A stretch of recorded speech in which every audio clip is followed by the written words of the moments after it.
We have LaDon Linde on the phone with us. Dave, our Yakima County Commissioner, LaDon Linde. Good morning, LaDon.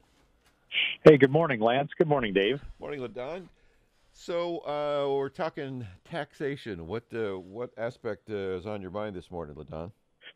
Sure. Yeah, I just wanted to let you know that yesterday in our regular agenda meeting, Tuesday morning, the county commissioners, we passed a resolution banning a local income tax in Yakima County. This has obviously been a topic of conversation in the city of Yakima and other cities and counties throughout the state. So we went ahead and passed that and prohibited that from taking place on any source of income. Right on. Now that's different. Now that's different than the state income tax, right? I mean, these are two different things. Well, it is, and yeah, unfortunately. But the reason we decided to put this in place is that there have been some recent court cases that have kind of opened the door on the possibility of a local income tax. Yeah.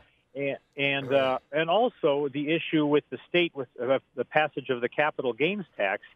You know, now many people look at it and say, well, that just sounds like another kind of income tax, and it looks like that's going to court. But you know, if it does, you know, the Supreme Court has made us nervous for a variety of reasons lately, and you just never know what they might actually come up with. So this is, I guess you could say, a preemptive strike against any kind of income tax being put in place in Yakima County. Our biggest motivation for that really is to give stability and encouragement to businesses that are either here or that might be thinking of expanding or even coming to our area. You know, one of the things that, I mean, we're pro-business. We encourage job growth in our county. And one of the things that businesses need is they need to be able to have stability and understand what the costs are and know that you know, they have a reliable you know, tax structure, among other things, when they look at a particular location. Totally agree. I think that's awesome. As other people have poo-pooed the idea of, well, you know, county voters would never support tax. Well, let's not even make that a consideration, right? Why not? Exactly. Why not take the first step in the upper hand and send the message, like you just said, the message that sends to people. So, good on you, sir. Was that I can assume, a 3-0 vote? Yes. It most definitely was a 3-0 vote. Yes. But there are other votes that aren't 3-0 votes. And we talked a little bit about one yesterday, the proclamation that Commissioner McKinney brought forth that Ron Anderson, I guess, took the lead in saying, hey, we should talk about this more. He doesn't support it at all. You said, I believe, you're quoted as saying that you want more time to take a look at this. What's your take on all of that right now? Well, I'd like to put something forward. There are a lot of ways and a lot of things to the proclamation, and I just want to. I mean, we do this a lot when we have proclamations or any kind of you know, item of discussion where we want to take the time just to look at it. Well, I think there'll be something moving forward. And a lot of the ideas in the proclamation as it stands now are good, but just like to fine tune it a bit. All right. So, give us an idea how that process works. So, since you guys aren't emailing and talking by, you know, procedurally, you would write up take the proclamation and make corrections or edits, and then that gets sent back to her, and then if that's cool by her? It's you know, the Open Public Meetings Act makes us pretty cumbersome. But what we do is, you know, we'll make it works through our county clerk.